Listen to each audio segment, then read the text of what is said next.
It happened almost too quickly for anyone to react. Like the opening of a trapdoor, the silver market found itself in an unexpected bear pit. For weeks, the chatter in the financial ecosystems was optimistic.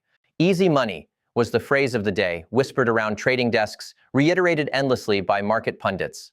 Quantitative easing had lulled everyone into complacency, like a warm blanket on a frosty night.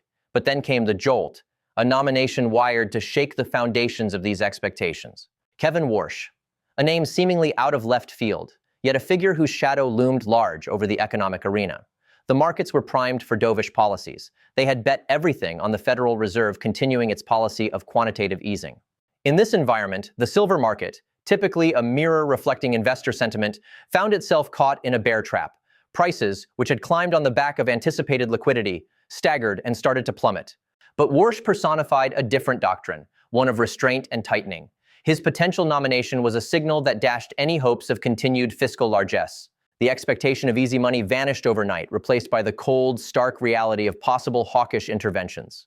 The impact of this shift was as immediate as it was stark, leaving investors scrambling, trying to interpret what this meant not just for silver but for the broader financial markets. The scene was set for turmoil, and as markets reeled from the shock, the silver market stood at the crossroads of expectation and reality. The trap had been sprung, and the consequences were only just beginning to unfold. This was not the gentle market correction many had prepared for. It was a full-blown financial upheaval. A number. Just a number, yet one that sent shockwaves through the world markets. $7.4 trillion. That was the staggering price tag of a single critical event, Kevin Warsh's potential nomination. But this wasn't just about a man or a moment. It was about numbers that, like dominoes, cascaded through the financial edifice, leaving behind a trail of chaos. Let's dissect it, piece by piece. First, the silver markets faced an unprecedented hit. As the mere whisper of Warsh's name began to circulate, silver prices, which had been buoyed by speculation of prolonged quantitative easing, nosedived. From shimmer to shadow in the blink of an eye, as investors fled what they now feared was a false sanctuary. Technical analysis reveals that within days, the precious metal saw a drop of nearly 15%, acceleration it hadn't seen in years, and Warsh himself, a formidable figure indeed. Known for his criticisms of quantitative easing, he symbolized a pivot away from the market-friendly policies that had acted like rocket fuel for asset prices. His potential rise to influence came with a strong message. The era of near-zero interest rates and open liquidity taps might be drawing to a close. The reaction was swifter than traders could anticipate. Markets do not react haplessly. They interpret, they extrapolate risk. As Warsh's rock-hard monetary philosophy came into clearer focus, the U.S. 10-year bond yields began their ascent. Statistically, this was a tectonic shift. They climbed from 1.9 to a staggering 2.25% within a span too brief for most portfolios to buffer against. Yields rising at such velocity signaled that the easy money days were likely over, and the dollar turned bullish practically overnight, strengthening over 2% against its basket of peers. Two sides of a coin were being flipped simultaneously. A rising dollar meant increased pressure on commodities priced in the American currency, while the bond yield surge indicated changing economic gear ratios. The market bore the weight of this seismic shift, not as a happenstance, but as a profound restructuring of expectations. Investors worldwide were caught in the throes of this upheaval. The dollar index flashing a new high wasn't just a number. It was a bell ringing the tolls of changed prospects. Those heavily leveraged in commodities felt the sting first, as everything from platinum to gold saw similar bearish onslaughts, albeit slightly cushioned by their traditional safe haven status. In sum, the market spoke clearly but cruelly. $7.4 trillion in combined market capitalization of equities and assets evaporated, underlining a grim reality. Graphs can't smile, and data doesn't lie. As the dust of this economic tsunami settles, one fact rises above the debris. Economic dogmas can change in the time it takes to type a tweet. Kevin Warsh, knowingly or not, pulled the trigger on a chain reaction that rewrote market narratives overnight, leaving a financial world strained, shaken, and searching for new equilibrium. Who is Kevin Warsh, and why did his shadow loom so large over this financial maelstrom? To understand it, we must step into the corridors of power where monetary policy meets market speculation. Warsh, a former Federal Reserve governor, was anything but a stranger to controversy. Known for his staunch opposition to quantitative easing, he championed ideas that threatened the very fabric of the post-crisis economic order. A figure revered in some circles and reviled in others, his name struck an undeniable chord across financial ecosystems. Warsh was not just a name. He was a symbol of impending change.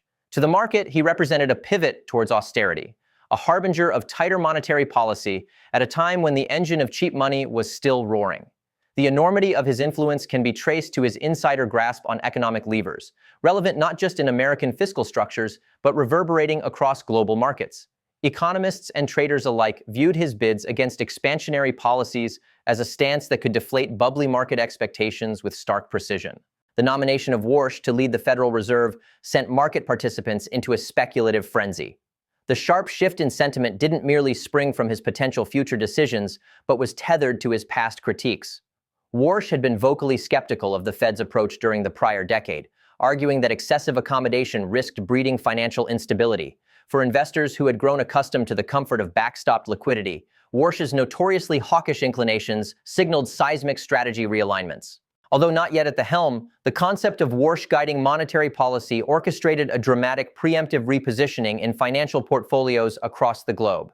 It wasn't just rhetoric anymore, it was active recalibration. The specter of interest rate hikes loomed, intensifying the demand for conservative asset allocations. Bonds were reappraised, stocks reshuffled, and commodities recalibrated, all to weather what many feared would become a fiscal tightening storm. On Wall Street and beyond, the potential for Warsh's hardline economic ethos to materialize was likened to a tightening noose upon high-risk investments. Traders could not afford complacency. They immediately began pricing wariness into futures and options. The financial sands were shifting, and fast. As Kevin Warsh rose in power, so did the anxiety about the economic stabilizers being unbolted, threatening to toss the seas of liquidity into chaos. And there was no escaping the Warsh effect. A man of such clout, poised to replace the dovish legacy at the Federal Reserve, was bound to reshape the rubric. The sheer possibility of having a monetary hawk at the helm set dominoes toppling through financial worlds, resistant to the gale of change. Warsh's assumed typhoon was just over the horizon, but its winds were already tugging back market exuberance with the muscular force of credible conviction, instigating a profound crossroads, where speculation meets policy reality, poised on the brink of turbulence or transition. They say that markets are psychological beasts, ruled as much by fear as by fortune. And in this intricate game, fear is the dealer's ace. As Kevin Warsh's nomination hovered over the financial arena, it wasn't just fear of policy change that gripped the investor psyche, it was the deep-seated terror of losing everything. The undercurrent was palpable, an electric pulse rattling through trading floors and boardrooms alike. Memories of drastic market seizures from not-so-distant financial crises resurfaced, leaving scars that had barely begun to fade. Investors could practically feel the icy grip of 2008 clawing at the edges of their contingencies. The market is a fickle mistress, swayed by whispers, kept awake by nightmares of uncertainty. And so it unfolded, a frenzy in vivid colors, feeding off the anxiety of imminent upheaval. Warsh, known for his hawkish drumbeat, stood as a monument of monetary discipline, a narrative that questioned the comfortable euphoria hanging over the markets like a velvet curtain, a curtain Warsh seemed poised to rip asunder with the flick of a fiscal pen. In a world where economic doves had reigned, whispering sweet nothings of quantitative easings and zero interest rate policies, Warsh's name heralded a stark antithesis. There was a sense among investors, a gut-wrenching churn of anticipation, that the days of feasting on easy credit were numbered. And with it, the fear of collapse, of portfolios wilting under the scorching heat of austere realignments, became all too real. Investors laid awake, battling demons of insolvency. The specter of previous market turmoil lurked in every decision, coloring even the most conservative strategies with shades of gray.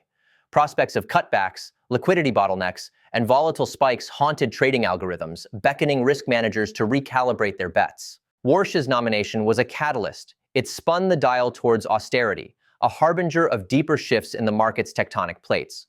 For those adept in the lexicon of financial storytelling, the narrative of Warsh was a ghost story they knew too well.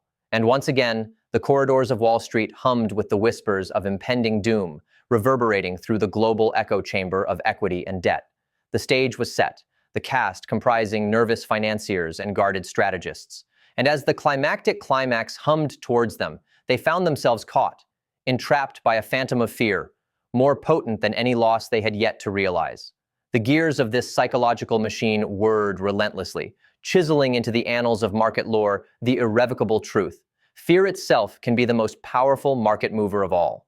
Then the market danced its delicate waltz of euphoria, teetering on the edge before collapsing into a ball of chaos. The transition was swift, merciless, and seemingly inevitable. Weeks prior, traders basked in the glow of sky-high valuations, buoyed by the relentless tide of endless liquidity and favorable interest rates. The silver market was no exception, feeling the surge of optimism that pushed it to dizzying heights. But as every seasoned trader knows, in financial markets, what goes up must invariably come down. The unanticipated shift was triggered not by data or earnings reports, but by a shattering retraction, rooted in prophecy rather than performance. The Hunt brothers' debacle, the cautionary tale of ambition meeting its demise, loomed large, a spectral reminder of what happens when markets are stretched beyond their natural limits by sheer speculative fervor. Back in the early 1980s, they tried to corner the silver market, pushing prices to unfathomable levels only to watch it implode. A tale of pride and folly, a lesson not forgotten, yet destined to repeat under different guises. Fast forward to the eerie parallels of the 2020 liquidity crunch, where funds were locked, markets halted, and panic sold off assets at fire sale prices. The human calculus of fear and greed reared its head once more as Warsh's fiscal orthodoxy loomed large on the horizon. His name became synonymous with restraint and stability, cold words for a market intoxicated on delirious expectations. Traders found themselves ping-ponged between the highs of euphoria and the lows of capitulation, those gut-wrenching moments when hope gives way to surrender. A graphic illustration of this came as pricing plummeted, silver free-falling through key support levels without a parachute in sight.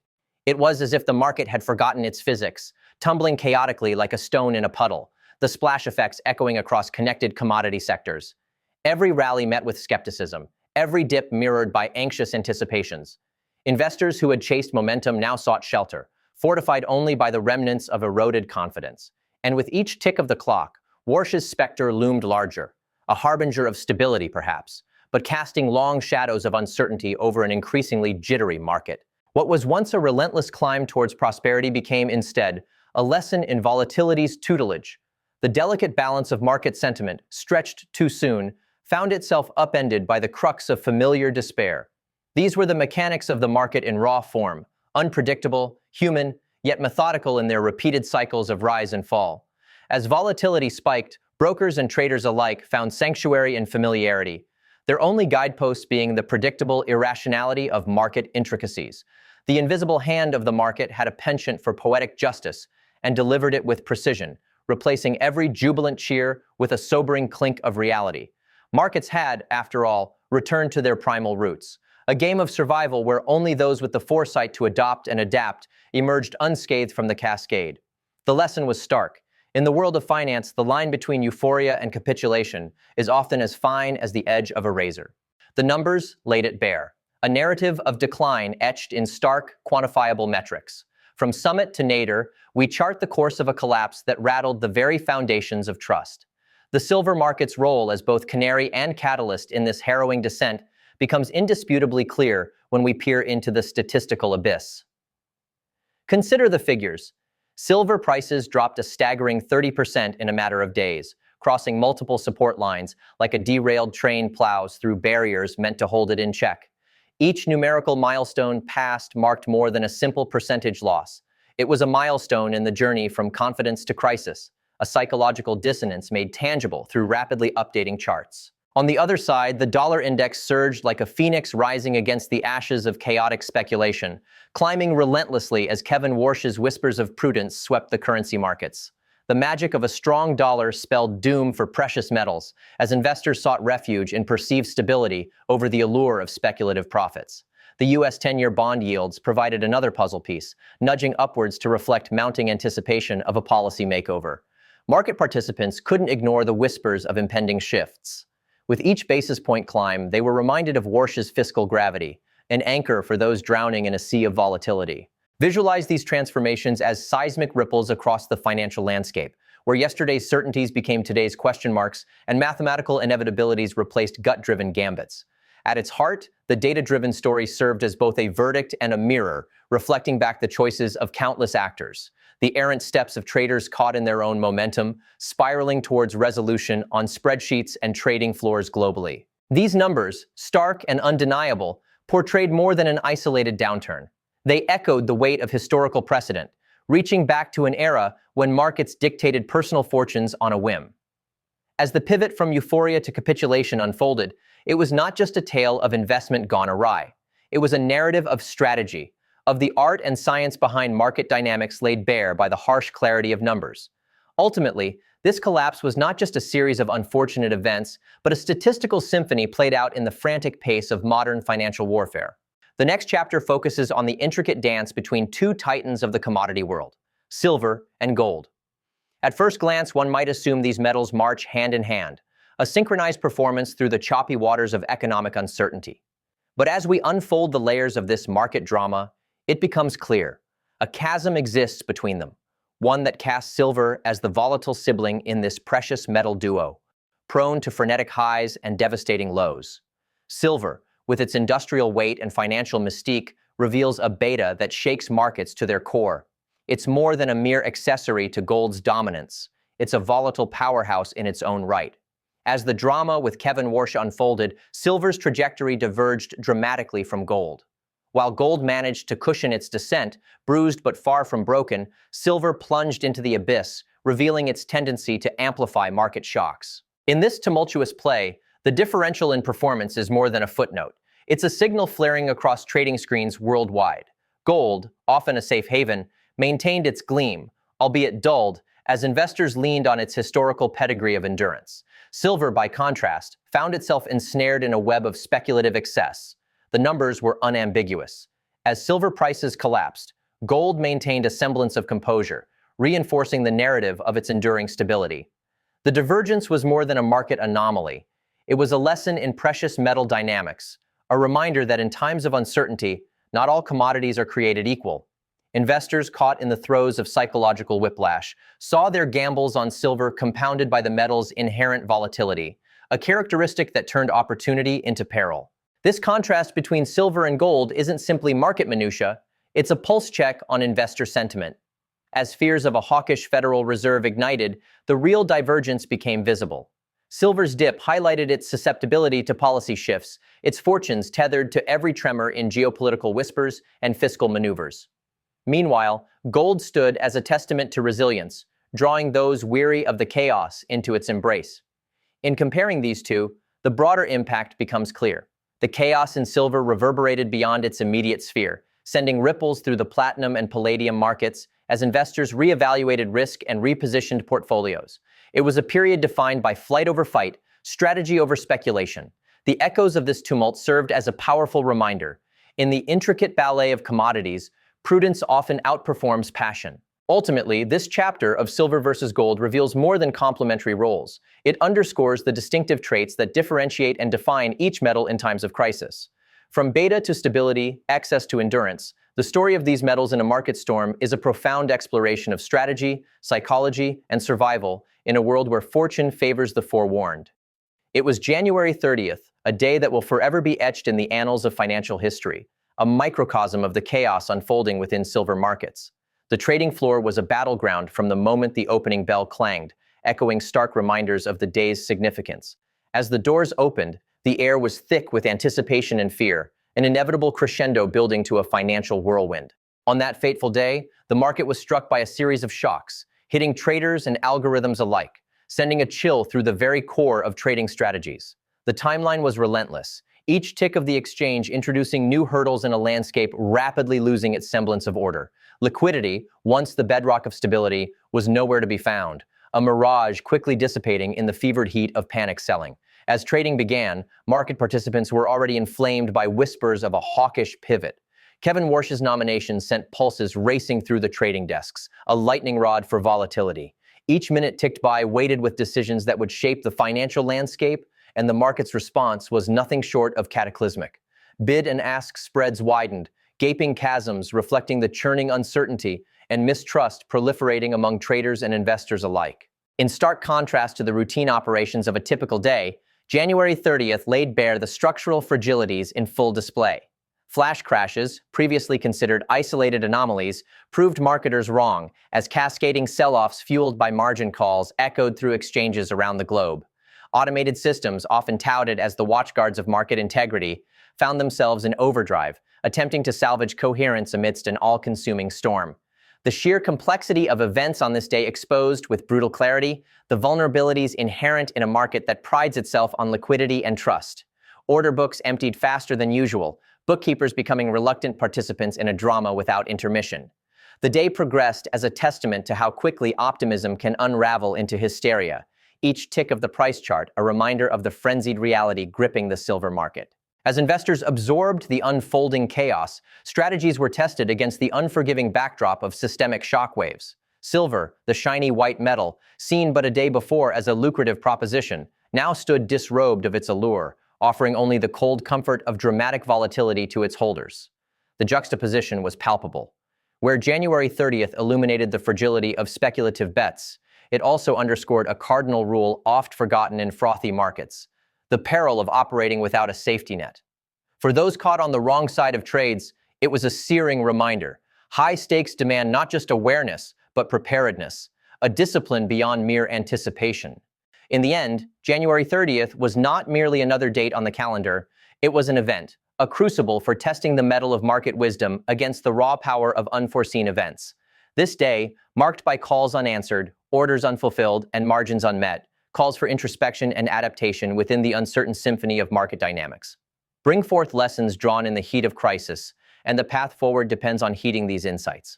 Such are the rhythms of market life, a dance where fortune may favor the bold, but prudence saves those poised for the next move of the unforeseen.